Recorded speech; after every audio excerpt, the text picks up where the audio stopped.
नमस्कार, मैं हूं सुरिंदर शर्मा। मीडिया के लिए कभी भी वो दौर नहीं रहा जब मीडिया के लिए चुनौतियां ना रही हों। आज भी अगर हम मीडिया के कामकाज, उसकी भूमिका की बात करें तो आज अगर चुनौतियों की ओर अगर इशारा किया जाए तो आज शायद आज के परिप्रेक्ष्य में चुनौतियां बहुत ज़्यादा हैं। खास करके समाज अब ये भी चर्चा करने लगा है राइट लेफ्ट मीडिया की। आप देख रहे हैं द न्यूज रूम आवाज, और इसी को आज चिंतन करने के लिए, मंथन करने के लिए, और शायद ये पहली बार होगा कि मीडिया खुद ही इस मुद्दे पर चर्चा छेड़ रहा है। दो वरिष्ठ मेहमान, वरिष्ठ पत्रकार मेरे साथ मौजूद हैं, पवन शर्मा जी और दीपक खजूरिया जी। दोनों मेहमानों का बहुत बहुत स्वागत है। पवन जी, क्या ये एक बहस जो हम छेड़ने जा रहे हैं, आपको लग रहा है कि समाज भी इस बहस को सुनना चाहता है, इस बहस के बीच अपने आप को कहीं ना कहीं शामिल करना चाहता है कि आज मीडिया दो भागों में बंट गया है, मीडिया बंट गया है, मीडिया में दरार पड़ गई है। बड़ा सवाल ये है कि ये नौबत क्यों आई, और इस नौबत के आने का सबसे ज़्यादा नकारात्मक असर क्या हुआ है और किसके ऊपर हुआ है? जी सुरेंद्र जी, बिल्कुल सही कहा आपने कि सबसे पहला तो ये अचंभित करने वाला है कि मीडिया खुद अपने पर मंथन कर रहा है, विचार कर रहा है। दीपक भी इससे सहमत होंगे कि क्या नौबत आन पड़ी कि हम लोगों को इसके ऊपर शो करना पड़ रहा है। राजनीतिक दलों की बात करें तो वो तरह तरह के आरोप लगाते आए हैं, मैं उस मुद्दे पे नहीं जाऊंगा। लेकिन समाज, एक वर्ग जो आम जनता है, वो परेशान है कि आखिर क्या वजह है कि मीडिया दो भागों में बन गया है, राइट बिल्कुल। लेफ्ट। आरोप लगते हैं कि एक सरकार के समर्थक में चले गए हैं, वो पूरे समर्थन हो गए हैं, वो पूरी उन्हीं की ही भाषा बोलते हैं, चाहे वो नेशनल न्यूज़ चैनल हो, रीजनल न्यूज़ चैनल्स हो, डिजिटल प्लेटफॉर्म हो, या फिर प्रिंट मीडिया हो। और दूसरी तरफ विपक्ष कहता है कि ये बिक चुके हैं। लेकिन एक तरफ के लोग कहते हैं कि नहीं, ये विपक्ष का ढकोसला है, ऐसा कुछ नहीं है, जब उनकी सरकारें थी तब भी ऐसा होता है। लेकिन ये कहीं ना कहीं सच्चाई भी है, क्योंकि आज कांग्रेस अगर भाजपा पे आरोप लगाती है कि आपने मीडिया को खरीद रखा है, तो जब कांग्रेस का कार्यकाल था तो उस समय भी स्थिति, वो बीजेपी विपक्ष आरोप लगाता रहा कि ये सरकारी मीडिया है। लेकिन इसका असर जो है ये समाज के ऊपर पड़ रहा है। लोगों के भीतर मीडिया के प्रति एक रवैया जो है वो पहले जैसा, एक सम्मान जो था ना, वो पहले जैसा नहीं रहा।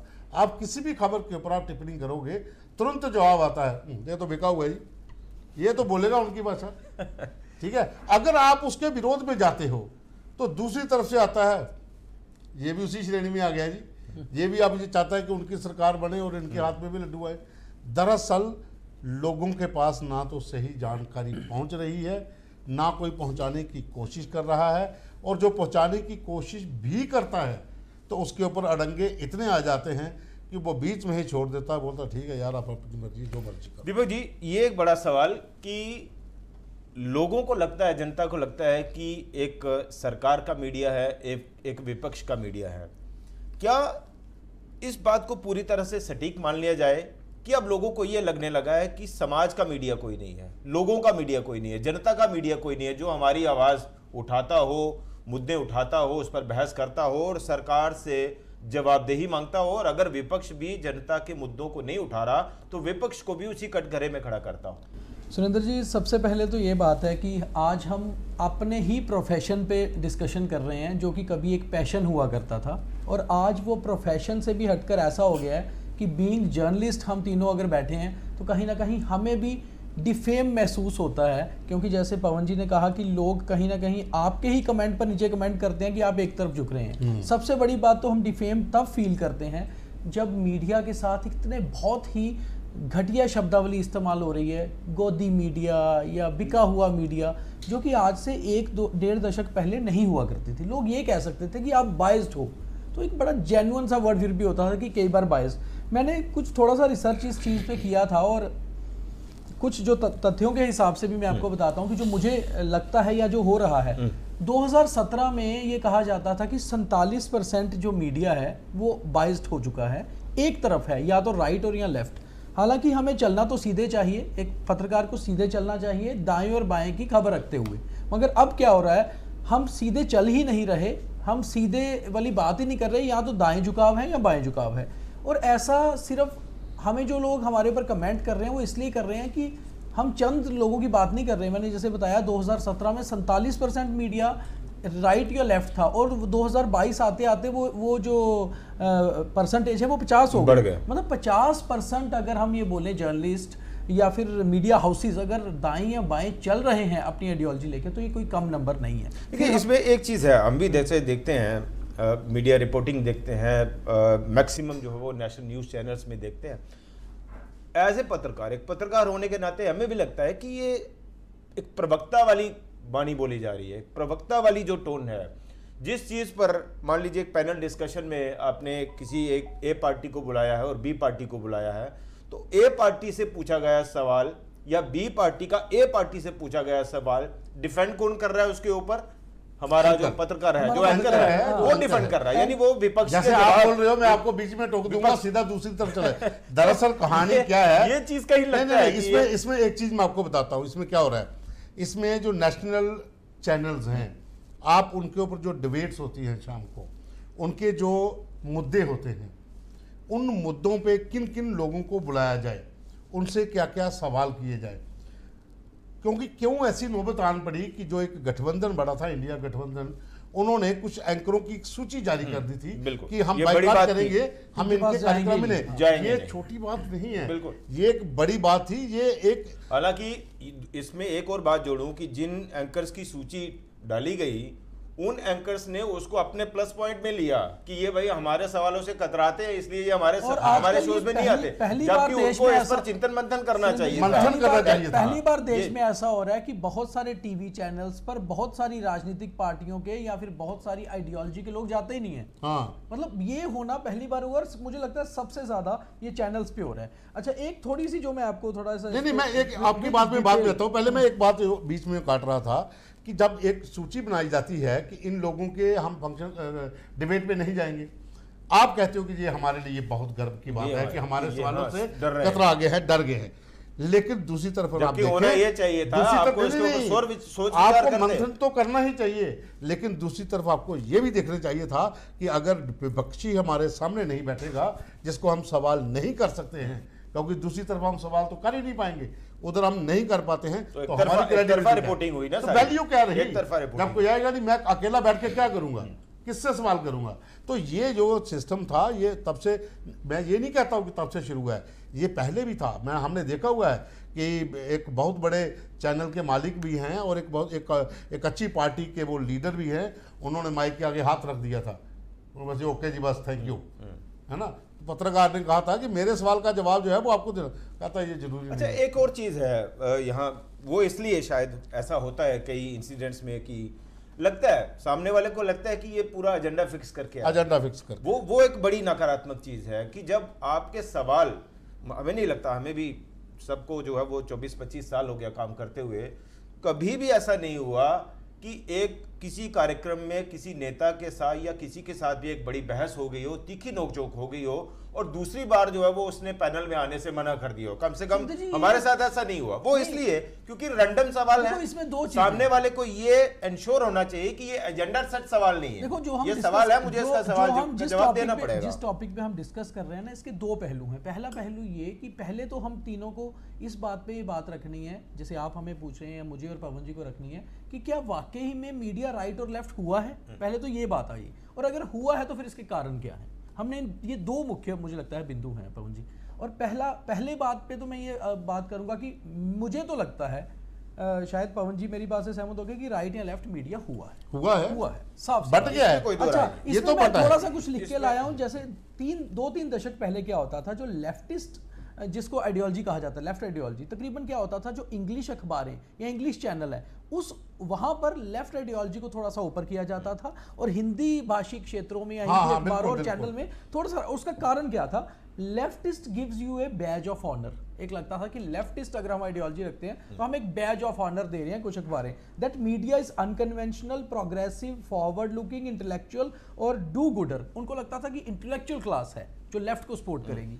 फिर ऑन द कॉन्ट्रेरी दूसरी साइड ये होता था, द राइटिस्ट विंग जो थे वो उनका मानना था, क्योंकि तब राइट विंग की किसी की सरकार नहीं थी तब तक, तो कांग्रेस की गवर्नमेंट थी या यूपीए की, या उससे पहले भी कांग्रेस की सरकारें रही हैं, तो जो चैनल अंग्रेजी की अखबारें थी वो इनको थोड़ा सपोर्ट करते थे, ये होता रहा है। मगर जो राइट विंग वाले थे, जो विपक्ष को सपोर्ट करते थे, उनको लगता था कि वी आर कंजर्वेटिव, रिटार्डेड, सुपरस्टिशियंस और फंडामेंटलिस्ट, वो इनको ऐसा नाम देते थे। मगर जो राइट विंग को सपोर्ट करने वाले हैं वो अपने आप को शुरू से नेशनलिस्ट ज्यादा बताते थे कि हम देश के साथ हैं, इसलिए हम इसको सपोर्ट कर रहे हैं, इस आइडियोलॉजी को। आप बिल्कुल सही कह रहे हो, क्योंकि कोलकाता का एक मामला था जी, उसमें बासु करके एक पत्रकार थे, वो हिंदी के पत्रकार थे, उनको एक कार्यक्रम से बाहर निकाल दिया था, क्योंकि वहां पर जो वामपंथी विचारधारा के पत्रकार थे उनकी संख्या ज़्यादा थी, और वहाँ उनको क्लब से बाहर कर दिया गया था। अकेले हिंदी भाषी पत्रकार थे कोलकाता के ही, मिस्टर बासु करके उनका नाम था। मुझे याद है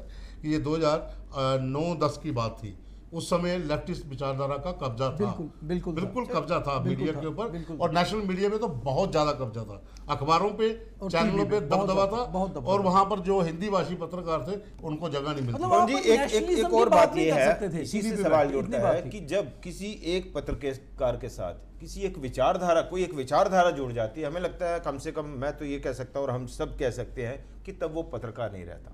जब किसी एक विचारधारा के साथ आप जुड़ जाते हैं और फिर आप कहते हैं कि मैं पत्रकार हूं, वो निष्पक्ष पत्रकारिता नहीं कर सकता है। आज वही हो रहा है कि जो पत्रकार हैं वो पत्रकारिता करना चाहते हैं बड़ी निष्पक्षता के साथ, लेकिन जो मीडिया हाउसेस है वो कहीं ना कहीं पॉलिटिकली एफिलेटेड हैं, बड़े बड़े बिजनेसमैन के हैं, सरमाएदारों के हैं, सरकारों के साथ उनका उठना बैठना है, उनको बेनिफिट्स लेने हैं।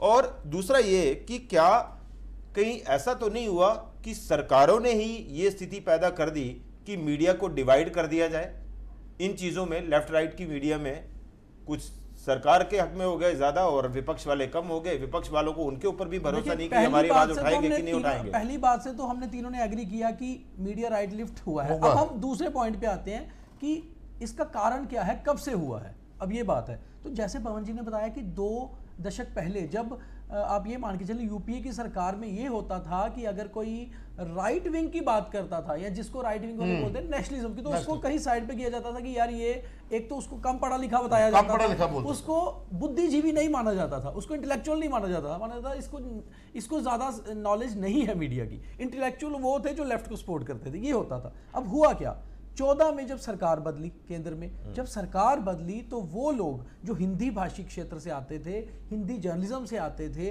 उन्होंने थोड़ा सा उनका दबदबा, उनका कद बढ़ने लगा, क्योंकि वो सरकार की जिस बात को आगे रखते थे उस बात को। अच्छा, एक और चीज हुई, आप इसमें शायद एग्री करेंगे, 14 वो दौर आया, 2014-15 का वो दौर आया जब टीवी और अखबार से हटके मीडिया गली गली में, घर घर में, मोबाइल पे पहुंचना शुरू हुआ। डिजिटल मीडिया जब डिजिटल मीडिया से होना क्या शुरू हुआ, पहले क्या होता था, हम एक टीवी देख रहे हैं, डिबेट चल रही है, डिबेट के नीचे आपको अगर कोई बुरा भी लग रहा है तो आप ड्राइंग रूम से उसको गालियां दे सकते हैं, नीचे कोई कमेंट नहीं कर सकते। जब आपकी वही डिबेट आपके मोबाइल पे आ गई तो आप नीचे लिखने वाले भी बढ़ गए, तो जो नीचे लिखने वालों की कमेंट्स की संख्या बढ़नी शुरू हुई, तो फिर ये पता लगना शुरू हुआ कि किस आइडियोलॉजी को कौन लोग सपोर्ट कर रहे हैं। बिल्कुल, आपने चीजें दीपक जो आपने बात कही ना कि मीडिया बंट गया, हम जिसके ऊपर कर रहे हैं, क्योंकि मैंने दोनों दौर देखे हैं। मैंने जब 2005 में चैनल ज्वाइन किया था, नेशनल चैनल ज्वाइन किया था, चैनल 7, उसके बाद IBN 7, तब की आइडियोलॉजी वहाँ पर जो थी एक डिफरेंट थी। उसके बाद जब बदला, सरकार बदली 2014 में, तभी मैंने 4 साल लास्ट वाले उनके साथ ही, मतलब ज़्यादा कर दिया, 5 से 7 उनके साथ रहा।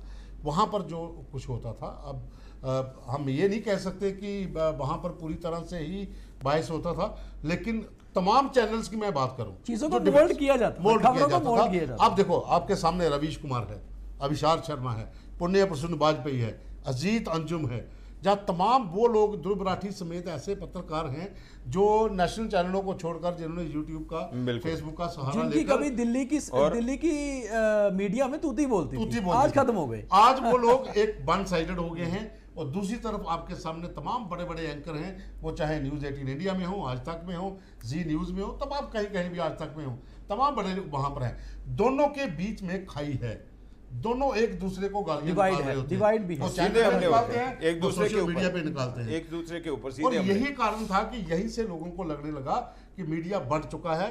लेफ्ट मीडिया एक तरफ हो गया है, राइट मीडिया एक तरफ हो गया है। अब लेफ्ट और राइट का जो अंतर है, जो इसके ऊपर टैग है, वो किसने दिया? सोशल मीडिया के ऊपर उन लोगों ने दिया जो हैंडलर थे, जिनको प्रमोट करने के लिए कुछ लोग पीछे थे कि आप इनका बटन दबा के रखिए, आप इनका बटन दबा के रखिए। और आम जनता जो है वो परेशानी में है, और वो जब मैसेज लिखना शुरू होते हैं तो कहाँ ऐसे गालियां भी लिखते हैं। मुझे एक और चीज लगती है कि मीडिया की बदनामी जो राइट और लेफ्ट में हुई, वो मीडिया ने खुद भी कराई। उसका कारण ये रहा कि आइडियोलॉजी जब भी देश में बटी थी, वो बटी थी इंटेलेक्चुअल क्लासेस में, पॉलिटिक्स में। वो पॉलिटिक्स के जो लोग राइट और लेफ्ट थे, उन्होंने अपने आगे कुछ मीडिया के लोगों को अपना सारथी बना लिया कि उनकी बात को मीडिया रख रहा है। अगर मैं गलत नहीं हूं तो मुझे लगता है क्या वो राइट विंग वाले हैं या राइट दूसरा एक पहलू उसको भी हमें लगता है हम नजरअंदाज नहीं कर सकते कि जो मीडिया हाउसेज हैं, most of the media houses जो है वो पॉलिटिकल एफिलिएशन से हैं, बिजनेसमैन हैं, सरकार के साथ उनका सीधा उठना बैठना, तो जाहिर सी बात है कि वो अपने मीडिया में कम से कम सरकार या किसी भी नेता के खिलाफ खबर तो चलाने वाले हैं नहीं। एक और बात, जैसा हम आम लोगों की बात कर रहे हैं, जितनी भी हम मैक्सिमम हम देखते हैं, मोस्टली जो टेलीविजन पे जो शाम को डिबेट्स बैठती हैं, क्या वो डिबेट्स लोग सुनना चाहते हैं? एक एक दो दो घंटे, 8-8 घंटे, और सभी चैनल्स के ऊपर एक ही टॉपिक के ऊपर? या ऐसा है कि खबर सुनाई नहीं जा रही, बताई नहीं जा रही, खबर परोसी जा रही है? और मीडिया जो है वो अब ये नहीं रहा कि जो जनता देखना चाहती है हम वो दिखा रहे हैं। अब ये हो गई है हमें लगता है नौबत कि हम जो दिखाना चाहते हैं और जो दिखा रहे हैं वो आपको देखना ही पड़ेगा। अब अपना आप एक वही चीज है, आप एक चैनल चेंज करेंगे, आप दूसरे चैनल पे भी आपको वही टॉपिक दिखेगा। आपको शाम को 8 बजे मतलब आपके पास ऑप्शन ही नहीं है, आपके पास ऑप्शन ही नहीं है ही नहीं दिखाने वाला। तो यही चीज है ना कि जो समाज देखना ही नहीं चाहता, हम जबरदस्ती दे रहे हैं, तो समाज को कैसे लगेगा कि ये मीडिया हमारा है और हमारी आवाज उठाने वाला है। जैसे मैंने आपको कहा, हो क्या रहा है कि कोई पॉलिटिकल जो एजेंडे हैं वो पॉलिटिशियंस खुद ना कहते हुए अपने आइडियोलॉजी वाले जर्नलिस्ट से आगे परोस रहे हैं। तो मीडिया के पीछे ये वही बात आ गई कि महाभारत के युद्ध में जैसे भगवान कृष्ण सारथी बने थे कि अर्जुन को क्या करना है वो मुझे करवाना है। अब क्या है कि जो पीछे से जो प्लानिंग है, एक पॉलिटिकल पार्टी ये सोचती है कि हमें ये एजेंडा सेट करना है आज की शाम की वो डिबेट में, तो अपनी आइडियोलॉजी वाले जर्नलिस्ट को बताते हैं, वो उसी तरीके से परोसते हैं, वो उन्हीं गेस्ट को बुलाते हैं और उसी गेस्ट को उतना टाइम देते हैं जो उन्होंने एजेंडा सेट किया है। मतलब हम जो बात कर रहे हैं कि हम जैसे जो पत्रकार हैं, आज हम जैसे पत्रकार की मुझे लगता है वैल्यू नॉर्मल पब्लिक में होगी, मगर एक पॉलिटिशियन की नजर में काम ये है कि हम उसके एजेंडे को आगे नहीं कर रहे हैं। छोटा सा उदाहरण, जैसा उसका एक प्रैक्टिकल एग्जांपल मैं आपको बताऊं कि आप मजबूर हैं कि आपको वही देखना है और हमें वही दिखाना है। राजौरी डांगरी अटैक हुआ, राजौरी डांगरी अटैक जो है वो 7 लोग मारे गए और बड़ा मिलिटेंट अटैक था, नए साल पर हुआ, नए साल के ऊपर 2023 के जनवरी महीने में पहले हफ्ते में ही वो अटैक हुआ।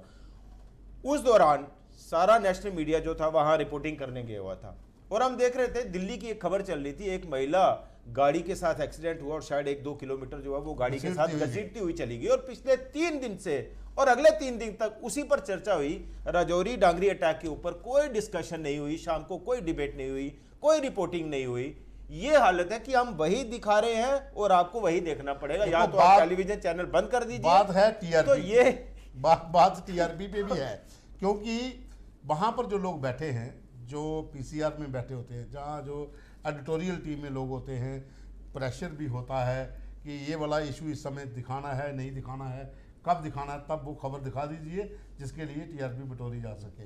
हालांकि जम्मू कश्मीर एक ऐसा स्टेशन रहा है जिसकी हर खबर के ऊपर हर चैनल को टीआरपी मिली है। आप चाहे जम्मू में अटैक बिकता है, कश्मीर हो चाहे जम्मू, बिल्कुल। लेकिन मैं इसी मुद्दे के बीच में ना एक नई चीज़ आपको बता रहा हूँ कि हमने न्यूज़ रूम 24 आवाज़ इसके हमने वो बनाए, अपने प्रोमोस बनाए, फेसबुक पे बना दिए।